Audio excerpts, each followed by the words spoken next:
Hello and welcome to Berringer, and you're looking at my fiddle yard.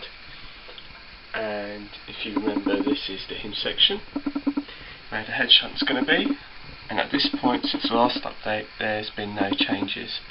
However, you may have remembered the just in case scenario where the hedge shunt finished here, and then it was then I had my little shelf layout, well, my little shelf which I wasn't going to do anything with, but as it turns out it's ended up being my TMD. Now if I give you a quick guide of what's been done. Now this bit has just been recently reframed because I had started it yesterday and it was literally just a level with that, but I've decided that because I've just created this little bridge as an entrance.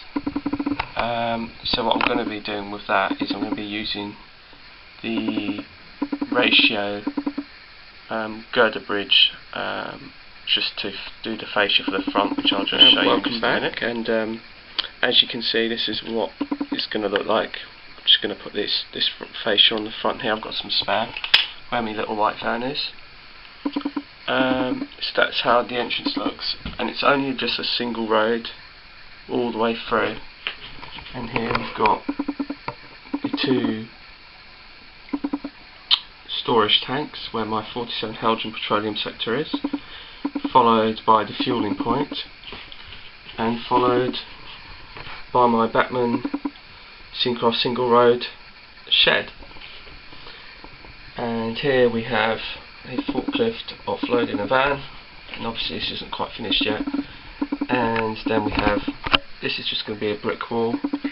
Here there's a gap as if to say that there's going to be a gate there so the vans can come in and out. That's the access road around the back there. And as you can see, this is all done via my little mini shelf. As you can see, if I just, it's literally a little little layout. It's almost like two layouts in one. It's still connected to the main layout, which is through the hinge section here. So the plan is, it's been used as a head shunt, and it's also been used as a fueling point, and also when the layout isn't in use, it's just used for additional storage. So that's how this is going to be looking. And I decided to experiment with the background because, as you know, most of my layout it's just plain blue. I decided to experiment with a bit of a background here to see whether or not I liked it, which I do. I'm a big fan of it actually. I'm not sure whether it would really work over on that side, but I just thought I'd give it a go. And like I said, this will be painted into the usual brown colour, so it will all match, and it's still yet to be dressed and finished. And also, like I said, I've still got to do the actual scenery within the actual, as you can see, this is just plain hardboard at the minute along here. That's just layered on top, so it will be finished. There'll probably be like a little brick wall here and some bushes and whatnot leading up to the entrance, which I'm pretty pleased with.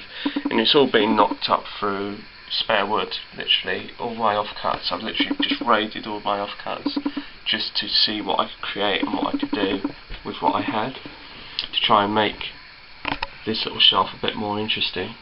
And I think it's created quite a lot of interest, and I've actually liked it more than I thought, considering it's just a single line. There's no points on this. The only point there is actually from the back here, but that will be moved further forward because it is right on the hinge section, so that will be moved further forward so as not to damage the point. And then maybe a couple of sidings to the right here, so maybe I could run it as a separate layout if somebody was using the main layout on the far side, so two people could actually still be running the layout essentially.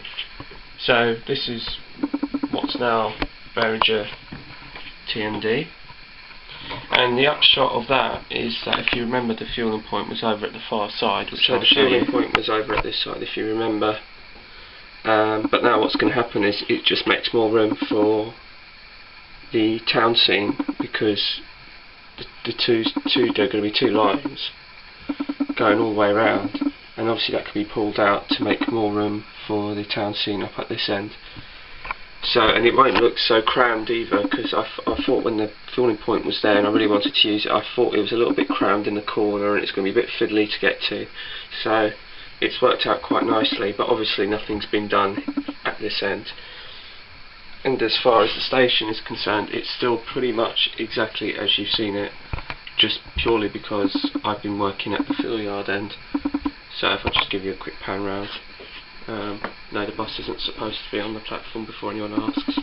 That's just the way bits and pieces are. I might just give you a quick sort of overview. As you can see, my little 08 is shunted. It's where it lives. It lives over in that corner. My Lima 50